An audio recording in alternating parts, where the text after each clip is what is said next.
I'm beginning to notice in the past few days very strongly the phases of life.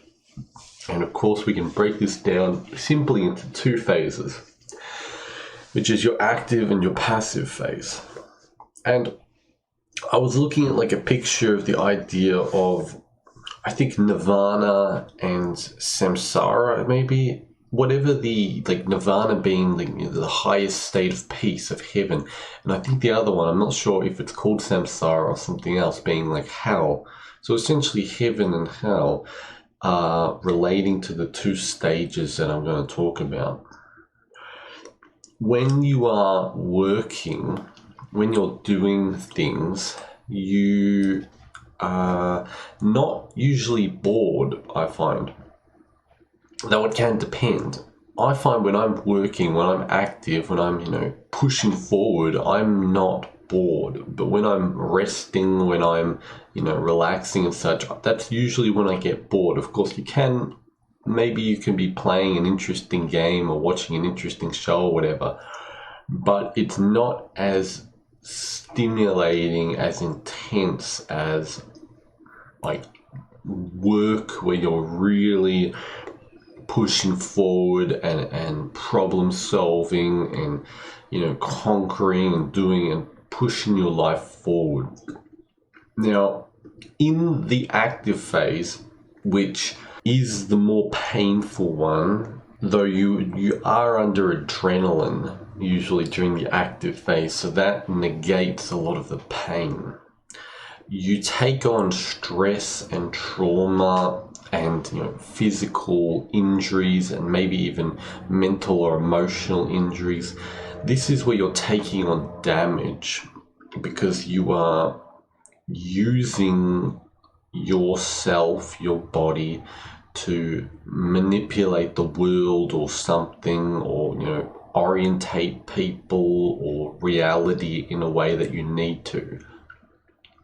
Whatever you do at your job, there is probably a slight risk of injury. If you're a social worker, as in you work with people for your job, it could be even like people who work at checkouts and such, at shops. That's it's definitely a social job.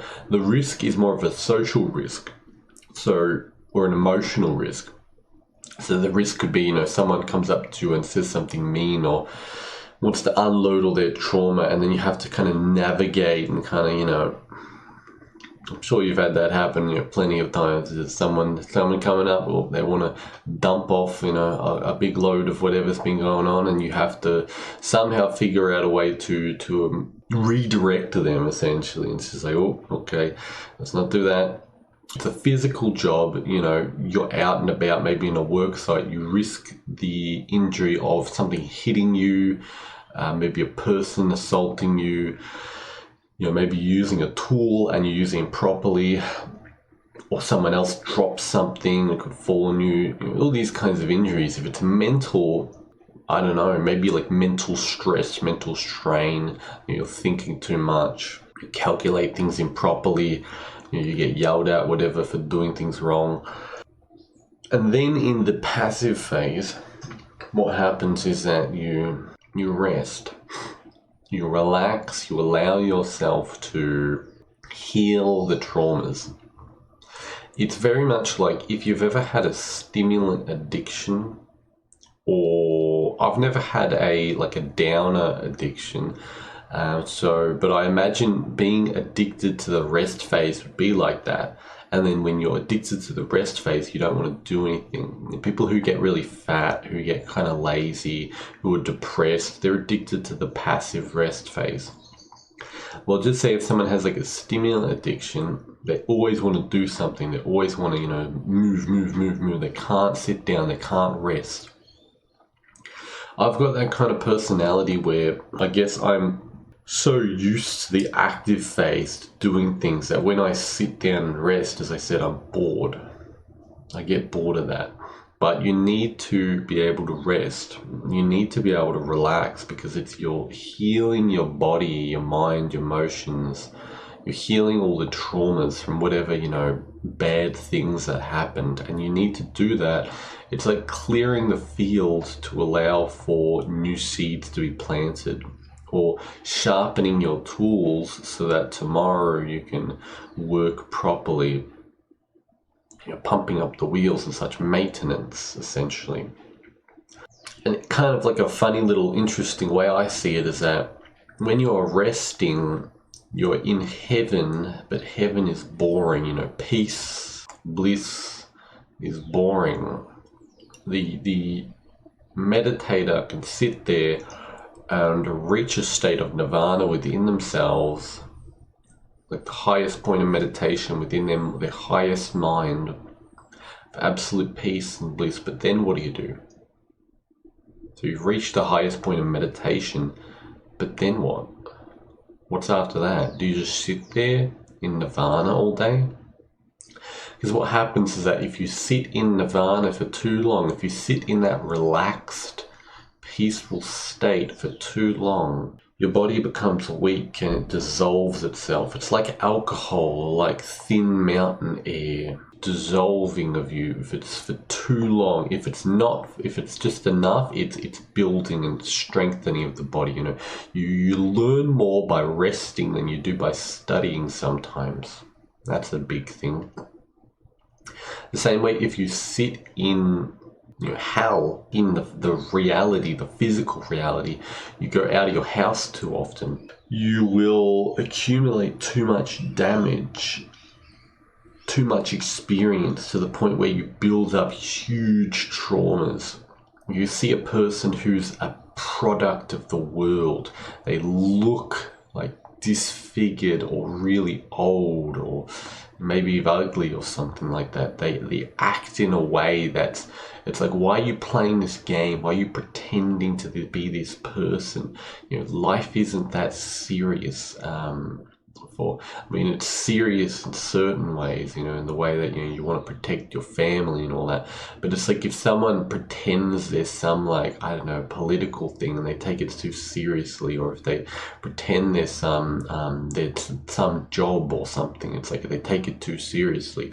And that's their whole life. And that's a person who's usually it's a mild form of autism, but it's also a person who is trapped in hell, trapped in the physical, material reality of the world, and they need that dissolving force of relaxation, that cool, cold, breezy mountain air, and lovely streams, like high streams where the altitude is higher and the water boils quickly, so it's more spiritual.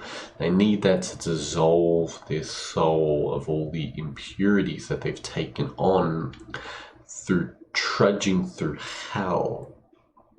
And of course, the underground is the physical representation of hell. Well, the sky is that of heaven. So you just say a mine working, a person who works underground. The air is full of nutrients and minerals underground.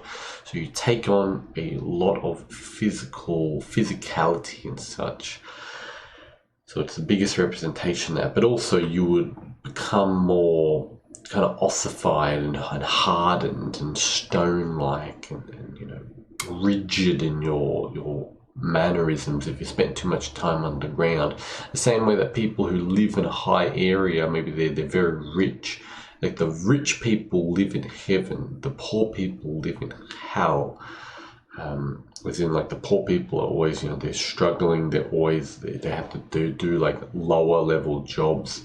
The rich people are in like higher level buildings. They're not as much stress, or the stress is more of a mental form. It's not really a physical as much. Anyway, that's probably enough information. Just try to track the cycles in your own life. Notice when you're in the active and the passive phase, and try to understand them just through your own experience. So of course, hope you enjoyed. Have a good day, and feel free to check the links in the description for social and commercial things.